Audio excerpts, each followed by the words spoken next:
ఇక ఎన్టీఆర్ జిల్లా పోరంకిలో ఈ నెల 28న జరగనున్న ఎన్టీఆర్ శత జయంతి ఉత్సవాలకు సూపర్ స్టార్ రజనీకాంత్ హాజరు కానున్నారు. ఇప్పటికే రజనీకాంత్కు ఆహ్వానం పంపించామని Hindupuram MLA cine hero Balakrishna తెలిపారు. ఇక శత జయంతి ఉత్సవాలకు టీడీపీ అధినేత చంద్రబాబు కూడా హాజరు కానుండడంతో రజనీకాంత్, బాలయ్య ఆయన వేదికను పంచుకోనున్నారు. ఈ నెల ఏప్రిల్ 28 విజయవాడలో NTR centenary celebrations committee Janardhan గారు చైర్మన్గా ఆయన ఆధ్వర్యంలో అక్కడ విజయవాడ అంటే ఇక ఆయన పుట్టిన జిల్లా అది. అక్కడే నడియాడిన ప్రాంతం అది. ఆయన ఒక నటుడుగా అంటే సినిమా రంగ ప్రవేశం చేయకముందు ఆయన చదువు కానివ్వండి, నాటకాల యొక్క అనుభవం కానివ్వండి అంతా కూడా అక్కడే రంగరించుకొని ఆయన తర్వాత చలనచిత్ర పరిశ్రమలోకి అడుగు పెట్టడం జరిగింది.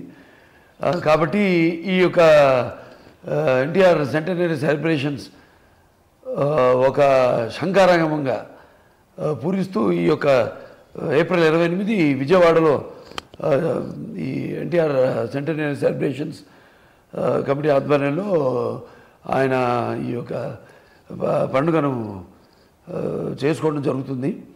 కాబట్టి అందరి ఆహ్వానితులే. చంద్రబాబు నాయుడు గారు సరే, తెలుగుదేశం పార్టీ జాతీయ అధ్యక్షులు ఉంటారు, అలాగే రజనీకాంత్ గారు వస్తున్నారు ఆ ఫంక్షన్కి. అసలు నేను ఎలాగో ఉంటాను అక్కడ, మిగతా మీరంతా కూడా ఆహ్వానితులే.